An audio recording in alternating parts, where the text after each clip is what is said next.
It's been about a month since the end of the 2012 legislative session, and campaign season is now underway.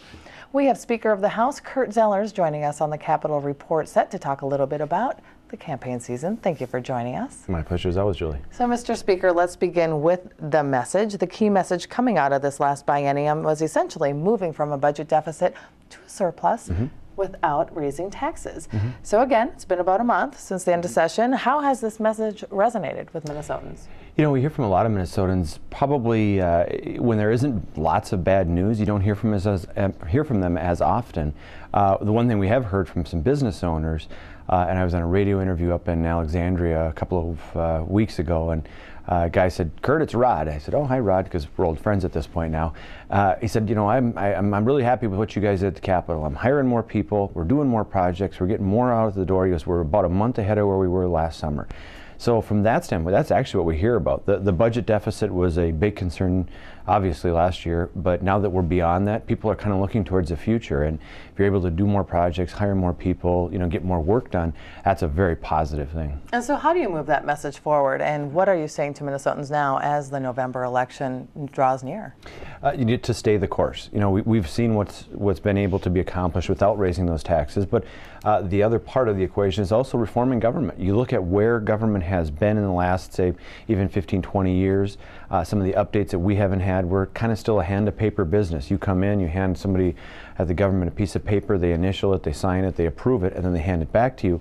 We've got to introduce technology. That's what a lot of our initiatives did. A lot of the regulatory reform caught up with where our neighboring states are so that we're not 6 months or a year longer than maybe Wisconsin or Iowa. And then also making sure that, again, to maintain that consistency for a business owner, so when they're looking to expand, that businesswoman doesn't say, "Boy, I just don't know if it's the right time. I'm worried about that regulation, or are the rules going to change?" So maintaining that consistency for a business community is the most important thing. The DFL message is that very little was done these last 2 years to even help the middle class, and that without Democrats stepping up and providing the votes for, say, bonding, virtually nothing would have been done to create jobs. So it's fair to say that you disagree with this statement. Do you think that the measures passed by the GOP perhaps generate as many jobs as bonding, or more so, or just differently? Sure, one, and I'll speak on behalf of the middle class. Excuse me, my wife Kim's a school teacher. I work here and do a little bit of work outside the consulting at the Capitol. We're in the middle of the middle class, and you know what we have done in helping Minnesota business owners hire more people. I think that's the best thing you can do for the middle class. Making sure our schools, education reform is very, very important to a lot of our Minnesota families, looking to make sure that their kids not only have the best opportunity that they had, but even a greater opportunity, whether it's to go to a trade school, to attend a four-year college or university. So I think from that standpoint, those are the things we focused on because that's what Minnesotans want. If you're in the Democrat Party and you wanted to raise taxes, you wanted to make government bigger, you wanted to spend more money from the taxpayers' rolls on bonding projects, I could see where they didn't think that that was a do-nothing or a do-something session for them or a do-nothing legislature. I'm very proud. I voted for the bonding bill, was a co-author of a couple of projects in there last year, Nanotechnology Center for the University of Minnesota. Those projects, especially fixing local roads, bridges, things that are infrastructure-based, versus some things that would be really nice to have, civic centers or those pet projects that tend to pop up and people look at and go, why would government fund that? A bridge or some sort of project that really doesn't have a necessity, but it'd be a nice to have. So from that standpoint, I think most Minnesotans look at what we've done, look at the things that we're fixing up in their communities, a road or a bridge, and say, you know what, that's what government should be doing. We shouldn't be, adding on to civic centers, competing with our local hotel owners, and we also shouldn't be adding rules and regulations to our books that make it hard for Minnesota business owners to compete. A bill that you did not vote for was, of course, the Vikings Stadium. U of M professor Catherine Pearson contends that that stadium issue is what most voters are talking about even now.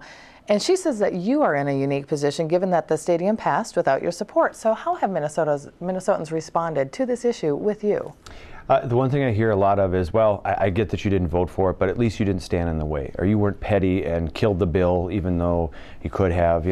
Obviously, I hear a lot of folks, I've even had lots of Democrats and independents say, hey, look, I would have never supported you in the past, wouldn't vote for you on a number of the issues. Yeah, I want to raise taxes, I want to see a number of things, but your support for not making us liable for that stadium, I actually will vote for you. So it's been a unique experience since then. It has died off a lot. We don't hear about it at the door, and I've been out door knocking some of the newer areas in my new district.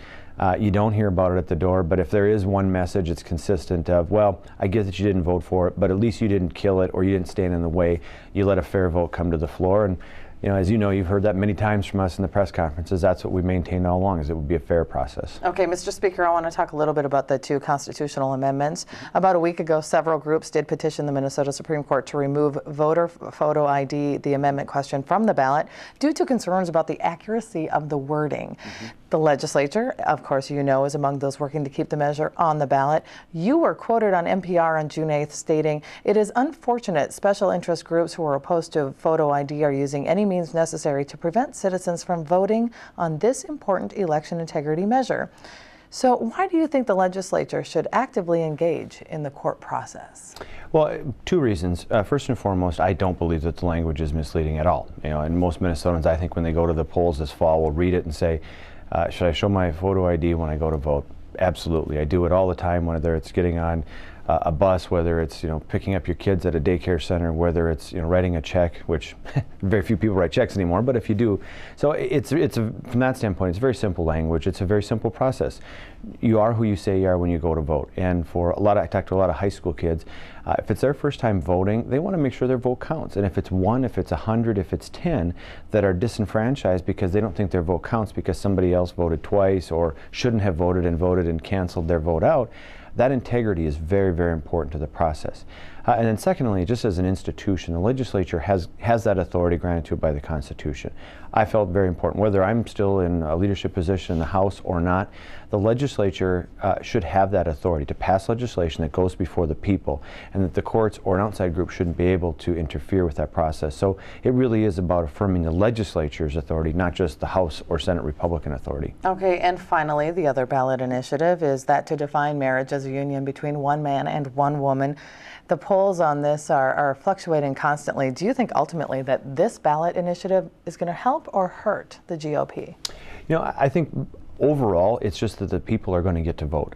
We've watched now for a long time, as long as I've been down here, people on both sides of the issues use the issue for their own personal political gains, whether you're for it or against it on either side of the issue. So I think it's probably about that time where the people just say, and then the people's will is going to be heard at the elections and at the polls this fall, where whether you're for it or against it, whether that's the definition or not. And then I think Minnesotans are ready, kind of like Wisconsinites, we're ready for the recalls to be over, that the discussion is then over. We've had the discussion, we've now had the vote has come, it is what it is, whether it's 50% or 51% or 55%, either way. At least then the decision's been made by the people and not by folks inside politics using it for their purposes. So I think at the end of the day, I don't know who will be hurt or harmed by it. That's for the people to decide, but at least the decision will be made by the people. Okay, Speaker of the House Kurt Zellers, we're out of time, but we thank you for your time. As always, Julie, anytime.